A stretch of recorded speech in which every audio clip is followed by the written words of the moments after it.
We have to be the voice of the land. That's the respect we have to give back because the land gives us. So we have to give back. We have to be the voice. It's not necessarily a philosophy. A philosophy is a Western term, but we have our Indigenous ways of knowing. I'm Dr. Ballard. I'm the Chief Indigenous Science Advisor with Environment and Climate Change Canada. With Indigenous peoples, it's the teaching is not in a classroom like a building where there's four walls. The teaching comes from the land, comes from knowledge holders who share about what's going on the land. It's not intentional either. There's not a specific agenda. There's not a curriculum to follow.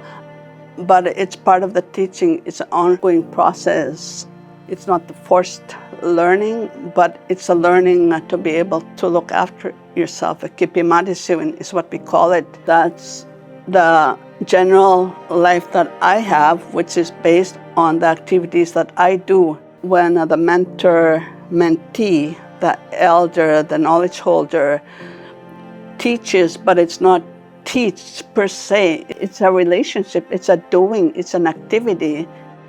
The Indigenous science that Indigenous peoples practice, when I use science, I use it very specifically for a reason. There's different types of knowledge systems.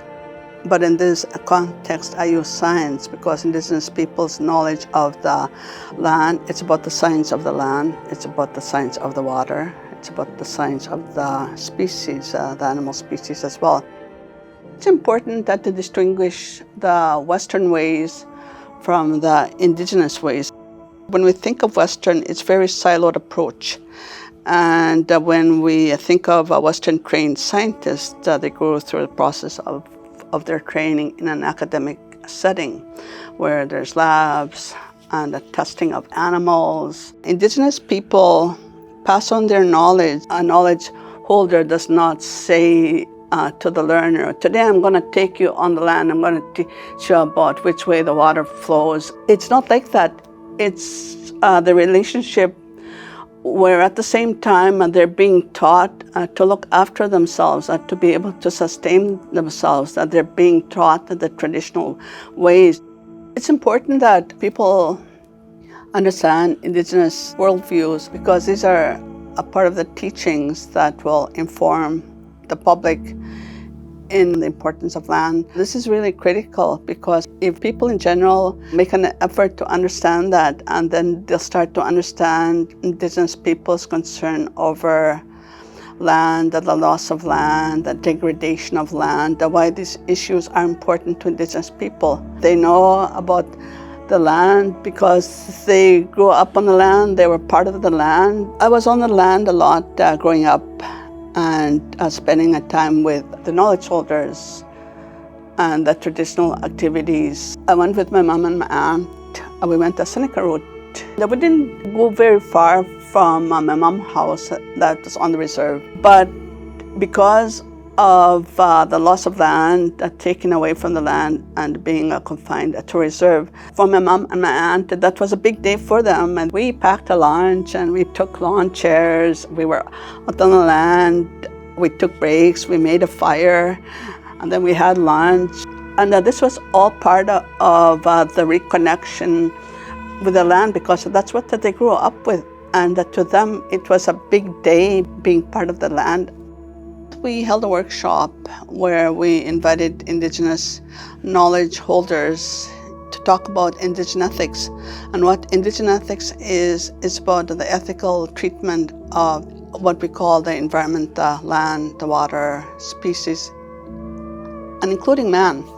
So they talked about the ethical ways we should treat the land and the differences between the way Western science treats the environment, what we should do to work together, what we shouldn't do, and the gaps that are there. The way species are managed today, it's not the same as the traditional ways that were done before. There's a lot of reasons why species decline in the population is because of encroachment. We are the encroachers. They were there first, but we were overtaking their natural habitat. And we have to think of better ways of solving these kind of problems, ethical treatment, we need to come up with better strategies in preserving species, and also learning from both of the knowledge systems, the Indigenous science and the Western science, where they can work together in solving a lot of these issues that are taking place regarding climate change, the loss of biodiversity. The Indigenous peoples, the knowledge holders, because of the close relationship with the land, the close relationship with the species, they are the voice for that third eye.